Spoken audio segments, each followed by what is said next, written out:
આપ જોઈ રહ્યા છો ન્યૂઝ 18 ગુજરાતી આપણું ગુજરાત સાથે હું છું સિદ્ધાર્થ ધોળકિયા। મહત્વના સમાચારથી શરૂઆત। મે મહિનામાં ફરી પારો 44 ડિગ્રીને પાર ગયો છે। 44.3 ડિગ્રી સાથે સુરેન્દ્રનગર અગનભઠ્ઠી બની ગયું છે। સતત ત્રીજી વાર અમદાવાદમાં 43.2 ડિગ્રી ગરમી નોંધાઈ છે। ગાંધીનગરમાં 42.8, રાજકોટમાં 42.7 ડિગ્રી તાપમાન, ભાવનગરમાં 42.2, અમરેલીમાં 41.7 ડિગ્રી પારો, વલ્લભ વિદ્યાનગરમાં 41.5 ડિગ્રી ગરમી, ડીસામાં 41.2 ડિગ્રીએ પહોંચ્યો, વડોદરામાં 40.4 ડિગ્રી ગરમી નોંધાઈ છે।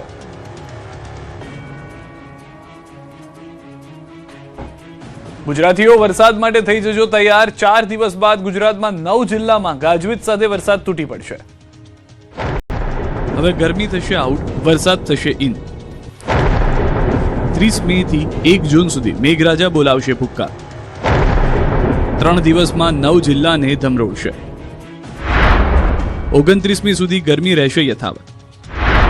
1.5 મહિનાથી માથાફાડ ગરમીમાં શેકાતા ગુજરાતીઓ માટે રાહતના સમાચાર આવ્યા છે। હવે એસી બંધ કરવાનો આવી ગયો છે સમય। ઉનાળો હવે ગણતરીના દિવસોનો જ મહેમાન છે। રાજ્યમાં હવે ગરમીને પછાડીને મેઘરાજા મેદાને પડશે। 4 દિવસ બાદ ગુજરાતમાંથી તડકો ગાયબ થઈ જશે। આકાશમાં આગના ગોળા નહીં પરંતુ વરસાદી મહેર થશે। હવામાન વિભાગે 30 જૂનથી 1 જુલાઈ સુધી 9 જિલ્લામાં વીજળીના કડાકા ભડાકા અને તોફાની પવન સાથે વરસાદની આગાહી કરી છે। 3 દિવસ અલગ અલગ જિલ્લામાં વરસાદની આગાહી કરવામાં આવી છે, જેમાં 30 મેના રોજ સાબરકાંઠા, અરવલ્લી અને મહીસાગરમાં વરસાદ પડી શકે છે। 31 મેના રોજ સાબરકાંઠા, અરવલ્લી, મહીસાગર, દાહોદ અને પંચમહાલમાં વરસાદની આગાહી છે, તો 1 જૂનના રોજ બનાસકાંઠા, સાબરકાંઠા, અરવલ્લી, મહીસાગર, દાહોદ, પંચમહાલ, છોટાઉદેપુર, અમરેલી અને ભાવનગરમાં ભારે પવન ગાજવીજ સાથે વરસાદ પડી શકે છે। 20 मई से लेकर 1 जून तक इक्का दुक्का स्थानों में हल्का से मध्यम बरसात होने का संभावना रहेगा और जो इसके साथ बारिश के साथ मेघ गर्जना भी संभावना है और इसके साथ बिजली का भी संभावना रहेगा। इसमें जो विंड स्पीड तेज हवा की गति रहेगी 30 से 40 से 50 किलोमीटर प्रति घंटा तेज पवन चलने का स्थिति रहने का संभावना रहेगी। जो कि 29 जून સુધી ગરમી તાંડવ મચાવતી રહેશે। હવામાન વિભાગનું માનીએ તો 29 મે સુધી ગરમી ભૂક્કા બોલાવશે। સૌરાષ્ટ્ર, કચ્છ, દરિયાકાંઠે 3 દિવસ ગરમી ભૂક્કા બોલાવશે। 15 થી 25 કિલોમીટરની ઝડપે પવન ફૂંકાશે। હાલ પશ્ચિમ દિશા તરફથી પવન ફૂંકાઈ રહ્યા છે, જે બાદ 2 થી 3 ડિગ્રી તાપમાનમાં ઘટાડો થશે। अधिकतम तापमान का बात करें तो अगले 3 दिन तापमान में कोई बड़ा बदलाव नहीं रहेगा। उसका आगे ग्रेजुअल फॉल रहेगा 2 से 3 डिग्री सेंटीग्रेड। और जो कुछ हमारे जो सौराष्ट्र कच्छ की तटीय क्षेत्र है 26 से 28 मई तक ये 3 दिन हॉट एंड ह्यूमिड कंडीशन बने रहेगी। गर्म और उष्ण उमस भरी पवन के कारण असहज स्थिति बने रहने का संभावना रहेगी। ગુજરાતમાં ચોમાસાના આગમનને લઈને ચિંતા, મોડું પહોંચી શકે છે ચોમાસું। ચોમાસાની રાહ જોઈને બેઠેલા ખેડૂતો માટે ચિંતાજનક સમાચાર આવ્યા છે। ગુજરાતમાં 15 જૂન આસપાસ ચોમાસું બેસી જતું હોય છે, પરંતુ આ વખતે ચોમાસાની ગતિ ધીમી હોવાથી ગુજરાત મોડું પહોંચશે ચોમાસું। હવામાન નિષ્ણાત અથર્વ શેટ્ટીના અનુમાન મુજબ ગુજરાતમાં 15 જૂન બાદ જ ચોમાસું પહોંચશે। 2-3 દિવસમાં કેરળમાં પહોંચી શકે છે ચોમાસું। કેરળમાં ચોમાસાની એન્ટ્રી નબળી રહી શકે। MJO અને વિકસી રહેલા અલ્નિનોના કારણે ચોમાસામાં વિક્ષેપ છે। लगभग मध्य जून ही पकड़ के चली अभी फिलहाल तो। और मैंने जो फोरकास्ट भी डाला था उसमें मैंने कहा था कि लगभग 23 जून के आसपास दक्षिण गुजरात और सौराष्ट्र के इलाकों में मुझे लग रहा था वो टाइम पे कि अभी भी वैसे ही लग रहा है, क्योंकि अभी जिस रफ्तार से केरलम तक भी 1 हफ्ते पहले तक लग रही थी अनुमान के हिसाब से आ जाएगी, लेकिन अभी फिर से थोड़ी पीछे चली गई। तो इसी वजह से, क्योंकि इस साल का मानसून ऐसे ही रहेगा कि थोड़ा देर आगे बढ़ेगा फिर वापस थोड़ा रुकेगा, मतलब ऐसा एकदम असामान्य स्थिति वाली मानसून रहेगी। तो इसीलिए गुजरात में भी आगमन में देरी लग रही। ગીરના સાવજો પર ફરી મોતનો પંજો। 5 સાવજોના મોત, વન વિભાગ દોડતું થયું। ગુજરાતનું ગૌરવ અને એશિયાટિક સિંહોનું એકમાત્ર ઘર ગણાતા ગીરના જંગલ પર ફરી એકવાર મોતનો પંજો કસાયો છે। ફરી એકવાર ગુજરાતની આન, બાન અને શાન ગણાતા સાવજોના જીવ પર ખતરો મંડરાયો છે। માત્ર ગણતરીના દિવસોમાં જ 5 કેસરીના મોત થતા દોડધામ મચી છે। સૌરાષ્ટ્રના ધારી ગીર, પૂર્વ ગીર ગઢડા સરહદ વિસ્તારમાં અને બાબરિયા અને જામવાળા રેન્જમાં કેનાઈ, ડિસ્ટેમ્પર વાઇસ, CDV અને બેબેસિયા જેવા જીવલેણ રોગચાળાએ કહેર મચાવતા 2 સિંહ બાળના મોત થવાનો દાવો વન વિભાગે કર્યો। 1 સિંહ બાળનું મોત ઇનફાઇટમાં મોત થયું, જ્યારે 2 સિંહના મોત કુદરતી રીતે થયાનો દાવો કરાયો। રોગચાળાને અટકાવવા માટે રેસ્ક્યુ અને ઓબ્ઝર્વેશનની કામગીરી શરૂ કરાઈ। સશક્ત અને નબળા દેખાતા સિંહોની તપાસ કરાઈ રહી છે। જંગલના પ્રભાવિત વિસ્તારોમાં સતત રાઉન્ડ ધ ક્લોક મોનિટરિંગ અને ટ્રેકિંગ ચાલુ કરી દેવામાં આવ્યું છે। 2 સિંહ બાળના જે મૃત્યુ થયા છે એમની ઇમ્યુનિટી બહુ ઓછી હોય છે, એટલે એ સૌથી પહેલાં એમાં વધારે પ્રોબ્લેમ થાય છે. તો 2 સિંહબાળ અને એ પણ જુદા જુદા વિસ્તારમાં એનું મૃત્યુ થયું છે. તો એવું કંઈ અસાધારણ એમાં નથી. અને અન્ય જે એક સિંહબાળનું મૃત્યુ થયું છે એ ઇનફાઇટિંગમાં થયું છે અને 2 મોટાનું પણ કુદરતી રીતે મૃત્યુ થયું છે. તો આ અંગે વન અને પર્યાવરણ મંત્રી અર્જુનભાઈ મોઢવાડિયાએ પણ ચિંતા વ્યક્ત કરી છે.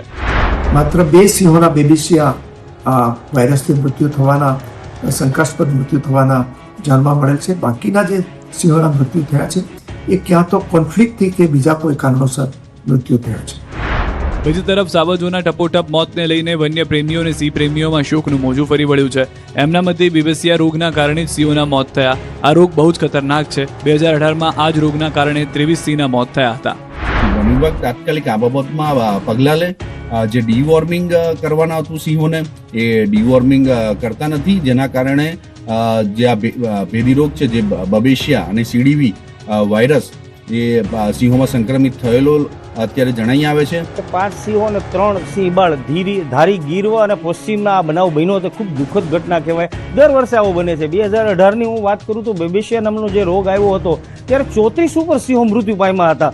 તો મારે તો સરકારને એ જ વિનંતી છે કે જે રીતે કોરોનાની અંદર વેક્સિન કાઢ્યું હતું તો આનું પણ એક વેક્સિન કાઢવું પડશે, તો જ આપણે સિંહોને બચાવી શકીશું. દક્ષિણ આફ્રિકામાં ફેલાયેલા જીવલેણ ઇબોલા વાયરસને લઈને ગુજરાત તંત્ર સજ્જ છે. અમદાવાદ, સુરતમાં ખાસ વોર્ડ તૈયાર. દક્ષિણ આફ્રિકાના કોંગો, યુગાન્ડા અને સાઉથ સુદાન જેવા દેશોમાં ઇબોલા વાયરસના કેસો જોવા મળી રહ્યા છે. જીવલેણ વાયરસને લઈને દુનિયાભરમાં ચિંતાનું મોજું ફરી વળ્યું છે, ત્યારે ગુજરાત પણ આ વાયરસને લઈને ચિંતિત બન્યું છે. ગુજરાતના આરોગ્ય વિભાગે વાયરસને લઈને એલર્ટ આપ્યું છે. તંત્ર સજ્જ થઈ ગયું છે. ખાસ ગાઈડલાઈન જાહેર કરી દેવામાં આવી છે, જે અંતર્ગત હવે દક્ષિણ આફ્રિકાના કોંગો, યુગાન્ડા અને સાઉથ સુદાન જેવા દેશોથી અમદાવાદ આવતા તમામ મુસાફરોનું અમદાવાદ એરપોર્ટ પર સ્ક્રીનિંગ થશે. સસ્પેક્ટેડ લોકોના સેમ્પલ લેવામાં આવશે અને તપાસ માટે પૂનાની લેબમાં મોકલાશે. જોકે હજુ સુધી ગુજરાતમાં એક પણ કેસ ઇબોલાનો નથી નોંધાયો, પરંતુ આરોગ્ય વિભાગે કોઈ પણ ઇમરજન્સી સ્થિતિને પહોંચી વળવા માટેની આગોતરી તૈયારીના ભાગરૂપે સુરત સિવિલ હોસ્પિટલ અને અમદાવાદ સિવિલ હોસ્પિટલ ખાતે વોર્ડ તૈયાર કર્યા છે. સુરતમાં 10 બેડની ડેઝિગ્નેટેડ એપેક્સ હોસ્પિટલ કાર્યરત કરવામાં આવી છે. અમદાવાદ સિવિલ હોસ્પિટલમાં 30 બેડનો ખાસ વોર્ડ તૈયાર કરવામાં આવ્યો છે, જેમાં 14 બેડ ઇબોલા પોઝિટિવ દર્દીઓ અને 16 બેડ સસ્પેક્ટેડ દર્દીઓ માટે ફાળવાયા છે. સાંજના 6 થી સવારના 10 સુધી અમદાવાદ એરપોર્ટ પર તમામ પેસેન્જર ત્યાંથી આવે છે એનું સ્ક્રીનિંગ કરવામાં આવે છે. આખા ભારતની અંદર એક પણ ઇબોલા વાયરસનો કેસ મળવામાં આવ્યો નથી, એટલે ગભરાવાની એક પણ ટકો જરૂર નથી. અમદાવાદ સિવિલ અને સુરત સિવિલમાં અલાયદી વ્યવસ્થા પણ કરવામાં આવી છે, પણ એની કોઈ જરૂરિયાત પડશે નહીં એવી આપણે આશા રાખીએ છીએ. વાપીમાં ભંગારના ગોડાઉનમાં ચાલતા ડ્રગ્સના નેટવર્કનો પર્દાફાશ. એક આરોપીનું કોંગ્રેસ સાથે કનેક્શન. ભંગારના ગોડાઉનમાં ચાલતા ડ્રગ્સ રેકેટનો પર્દાફાશ થયો વાપીથી. ગુજરાત એટીએસ અને વલસાડ જિલ્લા એસઓજી પોલીસે વાપીના છેવાડે આવેલા કુંતામાં ભંગારના એક ગોડાઉનમાં રેડ કરી હતી, જ્યાંથી ચાલતા નશાના કાળા કારોબારનો પર્દાફાશ થયો. પોલીસે ભંગારના ગોડાઉનમાંથી 72 લાખથી વધુ કિંમતનો 2.37 કિલોથી વધુનો એમડી ડ્રગ્સનો જથ્થો ઝડપી પાડ્યો. આ સાથે 2 આરોપીઓની ધરપકડ કરી. અબ્દુલ ખાન અને મેહુલ મકવાણા નામના બંને આરોપીઓ પોલીસના હાથે ઝડપાયા. જોકે રાજેશ મૌર્યા નામના મુખ્ય માસ્ટરમાઇન્ડને વોન્ટેડ જાહેર કર્યો. આરોપીઓ ભંગારના ગોડાઉનની યાર્ડમાં ડ્રગ્સ રેકેટ ચલાવતા અહીં પ્રવાહી એમડી ડ્રગ્સને સૂકવી તેનો પાવડર બનાવી અને પેકિંગ કરી અહીંથી સપ્લાય કરતા હતા. ઉમરેઠ વિધાનસભાના ધારાસભ્ય હર્ષદ પરમારે લીધા શપથ. ઉમરેઠ વિધાનસભાની પેટા ચૂંટણીમાં વિજેતા બન્યા બાદ ઉમરેઠ વિધાનસભા બેઠકના ધારાસભ્ય હર્ષદ પરમારે ગાંધીનગર વિધાનસભા ખાતે વિધિવત રીતે શપથ ગ્રહણ કર્યા. આ શપથ ગ્રહણ સમારોહ માટે તેઓ વિધાનસભા અધ્યક્ષ શંકર ચૌધરીની ચેમ્બરમાં પહોંચ્યા, જ્યાં તેમની સાથે મુખ્યમંત્રી ભૂપેન્દ્ર પટેલ તેમજ કેબિનેટ મંત્રી જીતુ વાઘાણી અને ઋષિકેશ પટેલ ઉપરાંત રાજ્યકક્ષાના મંત્રીઓ પ્રવીણ માળી અને કૌશિક વેકરિયા પણ ખાસ ઉપસ્થિત રહ્યા. ઉમરેઠ બેઠકના નવા પ્રતિનિધિ તરીકે હર્ષદ પરમારના શપથ સાથે સ્થાનિક ભાજપ કાર્યકરોમાં ઉત્સાહનો માહોલ જોવા મળ્યો. શપથ લીધા બાદ હર્ષદ પરમારે સ્પષ્ટ કર્યું કે પાર્ટી જે જવાબદારી સોંપશે તે નિષ્ઠાપૂર્વક નિભાવવાનો પ્રયાસ કરીશ. આ પ્રસંગે ઉમરેઠ અને આણંદ જિલ્લામાંથી મોટી સંખ્યામાં ભાજપ કાર્યકરો અને સમર્થકો ગાંધીનગર પહોંચ્યા. સમગ્ર કાર્યક્રમ દરમિયાન ભાજપના સૂત્રોચ્ચાર અને ઉજવણીનો માહોલ જોવા મળ્યો હતો. પરિણામના 30 દિવસે 8 મહાનગરપાલિકાને મળી ગયા નવા મેયર, ડેપ્યુટી મેયર. ચૂંટણીના પરિણામના મહિના બાદ મનપામાં પદાધિકારીઓની જાહેરાત કરવામાં આવી છે. 15 મનપામાંથી 8 મનપામાં હોદ્દેદારોની નિમણૂક કરાઈ છે. આજે અમદાવાદને નવા મેયર અને ડેપ્યુટી મેયર મળી ગયા છે. અમદાવાદ મેયર પદે હિતેશ બારોટ તથા અમદાવાદના ડેપ્યુટી મેયર પદે અંજુબેન શાહની જાહેરાત કરવામાં આવી છે. જ્યારે સ્ટેન્ડિંગ કમિટીના ચેરમેન તરીકે ખોખરા વોર્ડના કોર્પોરેટર કમલેશ પટેલની વરણી કરવામાં આવી છે. ભાજપના શાસક પક્ષના નેતા તરીકે શાહીબાગ વોર્ડના જશુભાઈ ઠાકોર અને દંડક તરીકે ચાંદખેડા વોર્ડના અતુલ મિશ્રાની નિમણૂક કરવામાં આવી છે. પ્રથમ સામાન્ય સભામાં હિતેશ બારોટે સત્તાવાર રીતે મેયર પદ ગ્રહણ કર્યું છે. આ તરફ નવસારી શહેરના મહાનગરપાલિકાના પ્રથમ મેયર બન્યા છે અશોકભાઈ ધોરાજીયા. કેયુરીબેન દેસાઈને ડેપ્યુટી મેયર સ્ટેન્ડિંગ કમિટીના ચેરમેન મુકેશ અગ્રવાલને જવાબદારી સોંપવામાં આવી. શાસક પક્ષના નેતા તરીકે નરેશ પુરોહિત અને દંડક તરીકે રાકેશ પટેલના નામને જાહેર કરાયા છે. દિવ્યા નાથાણી ગાંધીધામ મનપાના નવા મેયર બન્યા, જ્યારે ડેપ્યુટી મેયર તરીકે નવીન ઝરુ તેમજ સ્ટેન્ડિંગ કમિટીના ચેરમેન પદે તેજસ શેઠની વરણી કરાઈ. શાસક પક્ષના નેતા તરીકે ભરતભાઈ મીરાણી, દંડક તરીકે સુરેશભાઈ ધુવાની વરણી કરવામાં આવી છે. મોરબીના પ્રથમ નાગરિક તરીકે વોર્ડ નંબર 8ના કોર્પોરેટર ઉત્તમ સુરાણીની વરણી કરવામાં આવી છે. ડેપ્યુટી મેયર તરીકે વોર્ડ નંબર 6ના ચિરાગ રાણપરાની નિમણૂક કરવામાં આવી છે, જ્યારે સ્ટેન્ડિંગ કમિટીના ચેરમેન તરીકે વોર્ડ નંબર 1ના કોર્પોરેટર જયંતિ પણસુભિયાની વરણી કરવામાં આવી છે. ભાજપના શાસક પક્ષના નેતા તરીકે અર્પિતાબા જાડેજા અને દંડક તરીકે જયેશ દેસાઈની નિમણૂક કરવામાં આવી છે. તો જામનગર મનપામાં મેયર તરીકે મોનિકા વ્યાસ અને ડેપ્યુટી મેયર તરીકે રાકેશ ડેરની વરણી કરાઈ છે. ધીરેન કુમાર મોનાણીને સ્ટેન્ડિંગ ચેરમેન તો અમર મોદી શાસક પક્ષના નેતા અને પ્રવીણાબેન રૂપાડિયાને દંડક બનાવાયા છે. આ બાજુ નડિયાદ મહાનગરપાલિકાના પ્રથમ મેયર બનવાનું બહુમાન મનીષ પટેલને મળ્યું છે, જ્યારે ડેપ્યુટી મેયર પદ તરીકે કલ્પેશ રાવળ અને સ્ટેન્ડિંગ કમિટીના ચેરમેન તરીકે પરાગ બ્રહ્મટના નામ પર વાગી છે મહોર. પક્ષના નેતા પદે મેઘના વિકાસકુમાર શાહ, દંડક પદે પુષ્પાબેન ચિમનભાઈ પરમારની વરણી થઈ ચૂકી છે. તો પોરબંદર મહાનગરપાલિકાના મેયર તરીકે સાગર મોતી તથા ડેપ્યુટી મેયર તરીકે મનીષ શિયાળ અને સ્ટેન્ડિંગ કમિટીના ચેરમેન વિક્રમ ઓડેદરાની વરણી થઈ છે. તો મહેસાણા મહાનગરપાલિકાના મેયર બન્યા છે સોનલબેન ઓઝા, ડેપ્યુટી મેયર તરીકે રમેશ રાજપૂત અને સ્ટેન્ડિંગ કમિટી ચેરમેન દીપક પટેલ બન્યા છે. તાલુકા પંચાયતોની પેટા ચૂંટણી પણ ભાજપના દબદબામાં જોવા મળી. બારડોલી તાલુકા પંચાયતની પેટા ચૂંટણી યોજાઈ. બારડોલી તાલુકા પંચાયતની અસ્તાન 3 બેઠક પર ભાજપનો વિજય થયો. ભાજપના નીલકંઠભાઈ રાઠોડનો વિજય થયો. નીલકંઠ રાઠોડને 2027 મત મળ્યા, જ્યારે કોંગ્રેસના નૈલેશ રાઠોડને 639 મત મળ્યા. 22 બેઠકમાંથી 21 પર ભાજપનો વિજય થયો. આ સાથે જ પેટા ચૂંટણીમાં પણ ભાજપનો દબદબો જોવા મળતા બારડોલી તાલુકા પંચાયત વિપક્ષ વગરની થઈ ગઈ.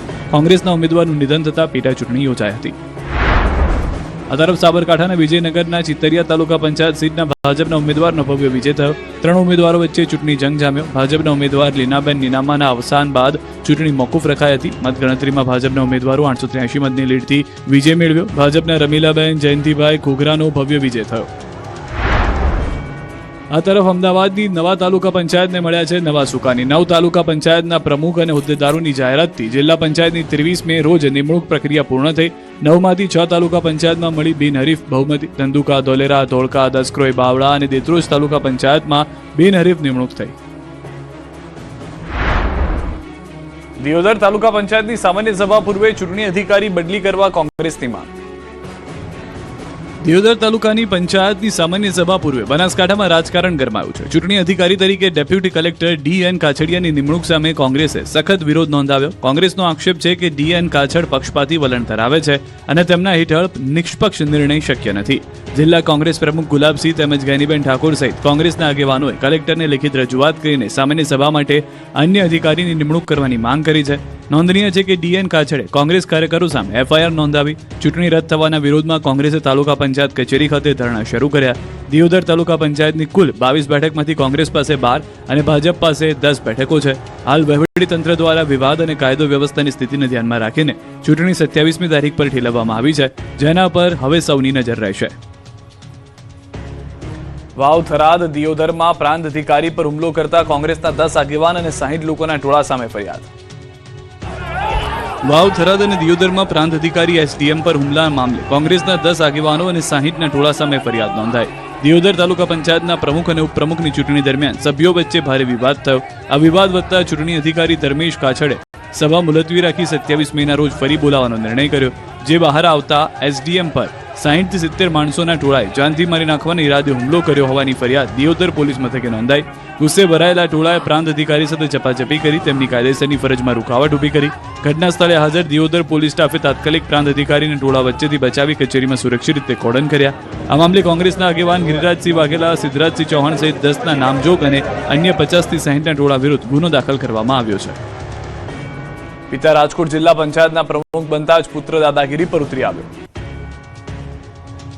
સત્તા મળતા જ રાજકારણીઓ જ નહીં, તેનો પરિવાર પણ કેવો પાવરમાં ફરવા લાગે છે તેનું જીવતું જાગતું ઉદાહરણ જોવા મળ્યું રાજકોટથી. કુવાડવા બેઠક પરથી વિજેતા બનેલા સંજય પીપળિયા રાજકોટ જિલ્લા પંચાયતના પ્રમુખ બન્યાના ગણતરીના કલાકોમાં જ તેનો પુત્ર દાદાગીરી પર ઉતરી આવ્યો. સંજય પીપળિયાનો પુત્ર હર્ષિલ જાણે ગુંડો હોય તે રીતે અન્ય એક વ્યક્તિને જિલ્લા પંચાયતમાં પગ મૂકતો નહીં અને પગ મૂકીશ તો તાંટિયા ભાંગી નાખવાની ધમકી આપતો ઓડિયો વાયરલ થયો. સામેવાળા વ્યક્તિએ અન્ય કોઈ પ્રમુખ બનશે તેવો દાવો કર્યો હતો, જેની બદલે હર્ષિલના પિતા બનતા પુત્ર સામેવાળાને ધમકાવી રહ્યો હતો. સાંભળો. हेलो હું ફોન કર્યો તો हेलो फोन काना तू पाड़तो मारा एला હે तुम्हारा फोन काना तू पाड़तो હું નવરો હતો ते नवरो नो होय ते फोन काना उपाड्या मारा હું બહાર હતો ફોન મારો ક્યાં કર્યો મારી કર્યો ફોન હું નાંગરીની અંદર બેઠો એમ નહીં દવાખાનામાં હવે મેં તને કીધું તું એમ કહેતો હતો અર્જુનભાઈ પ્રમુખ બનવાના છે અર્જુનભાઈ નો હા હા પછી કેમ પ્રમુખ અર્જુનભાઈ હા તું વિરોધમાં આવેલો તો યાદ રાખજે એમ કહું યાદ જો વિરોધ જો હા એમ બરોબર અને ક્યાં દેખાતો નહીં નકર હું તો ઉપાડી જ લેવાનો હતો મારે ક્યાં જરૂર કોઈ નહીં બરોબર હા એટલે કે જો જિલ્લા પંચાયત કે દેખાણો ને એટલે હું તને ઉપર લેવાનો ઉપર લઈ જઈને ભાઈ બરોબર દેખાતો નહીં હજી તને કહું ફોટા બોટા પડવા ક્યાંય આવતો નહીં હા એમ. વડોદરાના સાવલીના રોડના બ્રિજના કામમાં ભ્રષ્ટાચારનો પર્દાફાશ ખુદ ભાજપના ધારાસભ્ય કેતન ઇનામદારે કર્યો. રોડ અને બ્રિજના કામોમાં ભ્રષ્ટાચાર થતો હોવાની ફરિયાદો કોંગ્રેસ નેતાઓ અને સ્થાનિક લોકો તો કરી જ રહ્યા છે, પરંતુ આ વખતે ખુદ ભાજપના ધારાસભ્ય કેતન ઇનામદારે બ્રિજના કામમાં ભ્રષ્ટાચારની પોલ ખોલી છે. વડોદરાના સાવલી તાલુકાના પરથમપુરા ગામ પાસે આવેલા મેસરી નદી પર 24 કરોડના ખર્ચે નિર્માણ પામેલા બ્રિજના કામમાં થયેલા ભ્રષ્ટાચારના આક્ષેપ સાથે ભાજપના ધારાસભ્ય કેતન ઇનામદારે મુખ્યમંત્રી ભૂપેન્દ્ર પટેલને પત્ર લખતા રાજકીય ગરમાવો આવી ગયો. છેલ્લા 5 મહિનામાં બીજી વખત સીએમને પત્ર લખીને તેમણે અધિકારીઓ સામેની નારાજગી વ્યક્ત કરી. તેમણે કહ્યું કે બ્રિજ પરના રસ્તામાં તિરાડો તથા આરસીસી ઉખડી ગયેલો જોવા મળેલ છે, જે ખૂબ જ ગંભીર બાબત છે. નબળા કામોને કારણે સરકારની નામના ખરડાઈ રહી છે. ધારાસભ્યએ આ મામલે જવાબદાર અધિકારીઓ સામે વિજિલન્સ તપાસ કરીને કડક કાર્યવાહી કરવા રજૂઆત કરી છે. ત્યારે આ મુદ્દે રાજ્ય સરકારના પ્રવક્તા જીતુ વાઘાણીએ ખાતરી આપી કે જવાબદારો સામે કાર્યવાહી થશે. જે કઈ બાબત ધારાસભ્યશ્રીના ધ્યાનમાં આવ્યું છે તો મુખ્યમંત્રીશ્રી કહ્યું છે એનું મોનિટરિંગ કરવાની પણ સૂચના આપી છે. ક્યાંય પણ કોઈ અધિકારી અથવા તો કોઈ કોન્ટ્રાક્ટર આમાં સંડોવાયેલા હોય તો રાજ્યની સરકાર એમને છોડવા માંગતી નથી. આ નીતિના આધાર ઉપર હંમેશા ભૂપેન્દ્રભાઈ ખૂબ સંવેદનાથી રાજ્યની જનતાનો પૈસો એ સારી રીતે ગુણવત્તાયુક્ત વપરાય એમના માટે અવારનવાર જિંદગી આપી છે. કોઈ પણ આવું કરતા હશે, આવું કંઈ પણ થયું હશે તેના ઉપર ચોક્કસ કડક એક્શન લેવા માટે રાજ્યની સરકાર એ તૈયાર છે અને એક્શન લેશે. આવું અવારનવાર મુખ્યમંત્રીએ કહ્યું છે, હું પણ સરકાર વતી કહું છું. આવી કોઈ પણ ગડબડી ક્યાંય પણ થતી હોય તો રાજ્યની સરકાર ચલાવવા માંગતી નથી. એમના ઉપર ઠોસ એક્શન લેવામાં આવશે, ભૂતકાળમાં પણ લીધા. ખેડૂતોને 200 લીટર ડીઝલ આપવાની વાતો વચ્ચે જેતપુરમાં ફરી લાઈનો લાગી. પેટ્રોલ પંપ પર લોકોની લાઈનના આ દ્રશ્યો રાજકોટના જેતપુરના છે, જ્યાં ડીઝલની ભારે અછતને કારણે ખેડૂતો ભારે હાલાકી ભોગવી રહ્યા છે. છેલ્લા 20 દિવસથી ડીઝલ માટે ખેડૂતો લાઈનોમાં ધક્કા ખાઈ રહ્યા છે. 70 વર્ષના વૃદ્ધથી લઈને બાળકો લાઈનમાં ઉભા રહેવા મજબૂર બન્યા, છતાં ખેડૂતોને જોઈએ એટલું ડીઝલ મળતું નથી, જેથી ખેડૂતો સરકાર સામે આક્રોશ વ્યક્ત કરી રહ્યા છે. ખેડૂતોનો આરોપ છે કે પૂરતું ડીઝલ આપવાના બદલે કાળા બજારમાં વેચાઈ રહ્યું છે અને તાત્કાલિક ડીઝલ, બિયારણ, પાકના યોગ્ય ભાવ અને પાક વીમાની માંગ ઉઠી છે. બીજી તરફ રાજ્યના કૃષિ મંત્રી જીતુ વાઘાણીએ કહ્યું કે ઇંધણનો જથ્થો પૂરતો છે, ક્યાંય અછત નથી. ખેડૂતો માટે 200 લીટરની ડીઝલ મર્યાદામાં ડીઝલ અપાશે. જથ્થો પૂરતો છે, મહિનાઓ સુધી ચાલે એટલો જથ્થો છે, પણ જે પ્રકારે જથ્થો આવે ડેપોમાં ઠલવાઈને ડેપોમાંથી નીકળે એ પ્રમાણેની વ્યવસ્થાઓમાં ડેપોનો સમય પણ વધાર્યો છે, શનિ રવિ પણ કર્યો છે અને હજી પણ આમાં જરૂર પડે તો લોકોને મુશ્કેલી ન પડે માટે મને મુખ્યમંત્રીશ્રીએ સૂચના આપી છે. 200 લીટર ખેડૂતો લઈ શકશે એ પ્રકારની પણ વ્યવસ્થા. એટલે ક્યાંય પણ કોઈ પણ તકલીફો હોય તો જિલ્લા કલેક્ટરશ્રીની ઓફિસમાં ધ્યાન દોરવા માટે પણ વિનંતી છે. ખેડૂતોને પૂરતું ડીઝલ મળી રહે.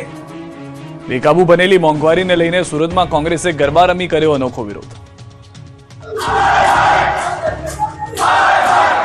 સતત વધી રહેલી મોંઘવારીના મુદ્દે સુરત કોંગ્રેસે ભાજપ સરકાર સામે આક્રમક વલણ અપનાવી જોરદાર વિરોધ પ્રદર્શન કર્યું. દૂધ, શાકભાજી, પેટ્રોલ, ડીઝલ, રસોઈ ગેસ સહિત રોજિંદી જીવનમાં ઉપયોગી વસ્તુઓના સતત વધી રહેલા ભાવને લઈને સુરત કોંગ્રેસ દ્વારા કલેક્ટર કચેરી ખાતે હલ્લાબોલ કાર્યક્રમ યોજાયો. વિરોધ પ્રદર્શન દરમિયાન કાર્યકરોમાં ભારે રોષ જોવા મળ્યો અને સરકાર વિરુદ્ધ સૂત્રોચ્ચાર કરવામાં આવ્યા. કોંગ્રેસના આગેવાનો અને કાર્યકરો મોટી સંખ્યામાં કલેક્ટર કચેરી નજીક એકત્રિત થયા હતા. હાથમાં મોંઘવારી વિરોધી પ્લેકાર્ડ સાથે તેઓ મોંઘવારી હટાવો, જનતાને રાહત આપો, દેશની જનતા સાથે અન્યાય બંધ કરો જેવા નારા લગાવી સરકાર સામે વિરોધ નોંધાવ્યો. વિરોધ દરમિયાન કોંગ્રેસે અનોખી રીતે પોતાની વાત રજૂ કરવા માટે મોંઘવારીના ગરબા પણ યોજ્યા હતા. કલેક્ટર કચેરીના પરિસરમાં કાર્યકરો દ્વારા ગરબા રમી સરકારની નીતિઓ સામે પ્રતિકાત્મક વિરોધ દર્શાવવામાં આવ્યો હતો. આ તરફ રાજકોટના વેપારીઓએ કચેરીને ગજવી. રાજકોટના સંત કબીર રોડ પર આવેલી માર્કેટ મુદ્દે વેપારીઓમાં ફરી રોષ ફાટી નીકળ્યો છે. મોટી સંખ્યામાં વેપારીઓ આજે મનપા કચેરીએ પહોંચીને માર્કેટ ફરી શરૂ કરવાની માંગ સાથે રજૂઆત કરી. વેપારીઓનું કહેવું છે કે માર્કેટ તોડતી વખતે મનપાએ 6 મહિનામાં ફરી શરૂ કરવાની ખાતરી આપી હતી, પરંતુ લાંબા સમય બાદ પણ કોઈ કાર્યવાહી ન થતા પરિવારજનોમાં ગુજરાન ચલાવવાનું સંકટ ઊભું થયું છે. છેલ્લા 20 વર્ષથી અહીં વેપાર કરતા ધંધાર્થીઓ જગ્યા પરત આપવા અને તાત્કાલિક નિર્ણય લાવવા માંગ કરી રહ્યા છે. વેપારીઓ ચેતવણી આપી છે કે યોગ્ય ઉકેલ નહીં આવે તો ઉગ્ર આંદોલન કરવામાં આવશે. કેસરિયાથી દીવ તરફ જતા રોડ પર વારંવાર અકસ્માત થતા લોકોએ કર્યો ચક્કાજામ. વિરોધ પ્રદર્શન, હલ્લાબોલ, રોડ પર બેસી સૂત્રોચ્ચાર, ચક્કાજામ અને પોલીસ દ્વારા ઠીંગાઠોળીના દ્રશ્યો કેસરિયાથી દીવ તરફ જતા રોડ પરના છે. ગીર સોમનાથ જિલ્લાના ઉના તાલુકાના કેસરિયા ગામે અકસ્માતોની વધતી ઘટનાઓ અને સતત ટ્રાફિક જામના પ્રશ્નને લઈને સ્થાનિક યુવાઓ અને ગ્રામજનોમાં ભારે રોષ ફાટી નીકળ્યો. અનેકવાર તંત્ર સમક્ષ રજૂઆત કરવા છતાં કોઈ અસરકારક પગલાં લેવામાં ન આવતા ગામ લોકોએ આખરે આંદોલનનો માર્ગ અપનાવ્યો. આંદોલનમાં કેસરિયા ગામના યુવાનો સાથે જિલ્લા પંચાયત સભ્યના પ્રતિનિધિ પણ આંદોલનમાં જોડાયા હતા. રોષે ભરાયેલા ગ્રામજનોએ કેસરિયાથી દીવ તરફ જતા મુખ્ય માર્ગ પર બેસીને ચક્કાજામ કર્યો, જેને કારણે રોડ પર ટ્રાફિક જામ થયો. જોકે સ્થિતિ વધુ તંગ બનતા પોલીસ પહોંચી હતી. જિલ્લા પંચાયત સભ્યના પ્રતિનિધિ સહિત કેટલાક યુવાનોની અટકાયત કરી હતી. ટ્રાફિક ક્લિયર કરાવ્યો હતો. વડોદરાના શિનોર નર્મદા નદી કિનારે ભૂતેશ્વર મહાદેવ મંદિરમાં તોડફોડથી વિરોધ. વડોદરાના શિનોર નર્મદા નદી કિનારે ભૂતેશ્વર મહાદેવ મંદિરમાં નંદી તથા કાચબાની મૂર્તિ કોઈ ખંડિત કરી જતા સ્થાનિકો અને હિન્દુ સંગઠનોમાં રોષ ફાટી નીકળ્યો છે. સમસ્ત હિન્દુ સમાજ, દુર્ગા વાહિની અને બજરંગ દળ શિનોર દ્વારા વિરોધ પ્રદર્શન કરવામાં આવ્યું. જય શ્રી રામ અને હર હર મહાદેવના સૂત્રોચ્ચાર સાથે શિનોર સેવા સદન કચેરી ખાતે પહોંચ્યા. શિનોર મામલતદારને આવેદનપત્ર પાઠવી તાત્કાલિક કાર્યવાહીની માંગ કરી. મંદિરની રિનોવેશનની કામગીરી દરમિયાન તોડફોડ કરી સાધનોની પણ ચોરી થતી હોવાનો પણ આવેદનપત્રમાં ઉલ્લેખ છે.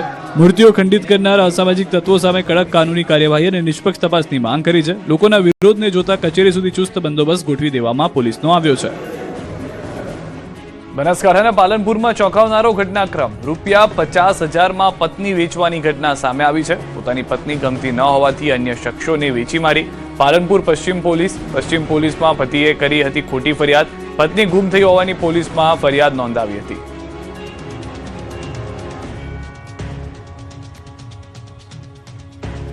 અમેરિકામાં મહેસાણાની મહિલાની હત્યા થતા પરિવાર શોકમાં ગરકાવ. 1 વર્ષમાં 4 ગુજરાતીની હત્યા.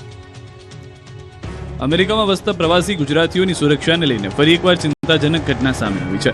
મહેસાણા જિલ્લાના વિજાપુર તાલુકાના જંત્રાલ ગામની મૂળ વતની મેઘના પટેલની અમેરિકામાં ગોળી મારીને હત્યા કરવામાં આવી.